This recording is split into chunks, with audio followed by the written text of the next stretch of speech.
Hi everyone, आज फिर आप लोगों के साथ एक नई वीडियो के साथ हाजिर हूँ। दोस्तों, आज की इस वीडियो में हम बात करेंगे डिजिस्किल के बारे में। डिजिस्किल के बैच नंबर 4 1 मार्च से स्टार्ट हो रहा है। बहुत से ऐसे फ्रेश स्टूडेंट भी है जिनको अभी तक LMS के बारे में पता नहीं कि LMS को किस तरह से यूज करना है।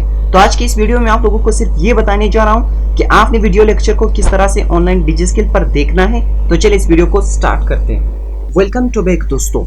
तो इसके लिए आपने सिंपली क्या करना है, यहाँ पर जो आप लोगों को साइन इन का बटन नजर आ रहा है, आपने जस्ट इस पर क्लिक करना है। और क्लिक करने के बाद जो है आप लोगों के सामने कुछ इस तरह सी विंडो जो है वो ओपन हो जाएगी। इस विंडो के ओपन होने के बाद जो है आपने यहाँ पर ईमेल एड्रेस देना है। और ईमेल एड्रेस देने के बाद जो है आपने वो पासवर्ड देना है जो आपने अकाउंट बनाते वक्त दिया था। तो आपने जस्ट क्या करना है, यहाँ पर नीचे साइन इन के बटन पे क्लिक करना है। और जब आप क्लिक करोगे तो आपके सामने ये आपकी प्रोफाइल ओपन हो जाएगी।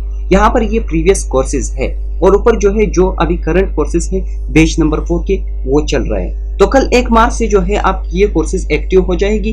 तो जब आप इस पर इस तरह के क्लिक करोगे तो आपकी वीडियो जो है वो यहाँ से ओपन हो जाएगी और आपकी वीडियो खुद ब खुद प्ले हो जाएगी। इसके अलावा यहाँ पर आप लोगों को जो टाइम लाइन का बार नजर आ रहा है, अगर आप यहाँ पर इस पर क्लिक करोगे तो यहाँ से जो है आप लोगों की ये टाइम लाइन आप लोगों को दिखाई दे रहा है कि आपकी वीडियो की प्रोग्रेस और आपकी प्रोग्रेस कितना है। तो दोस्तों, कैसा था आज का ये वीडियो? उम्मीद है आप लोगों को वीडियो अच्छी लगी। इस वीडियो के लिए बनता है एक लाइक जरूर। चैनल को सब्सक्राइब नहीं किया तो सब्सक्राइब करें और साथ ही बेल आइकन पर क्लिक करके ऑल नोटिफिकेशन पर सेट कर लें ताकि हर नई आने वाली वीडियो के नोटिफिकेशन आप लोगों को बर वक्त मिल सके। मिलते हैं कुछ नई इंटरेस्टिंग वीडियो के साथ, तब तक के लिए अल्लाह हाफिज।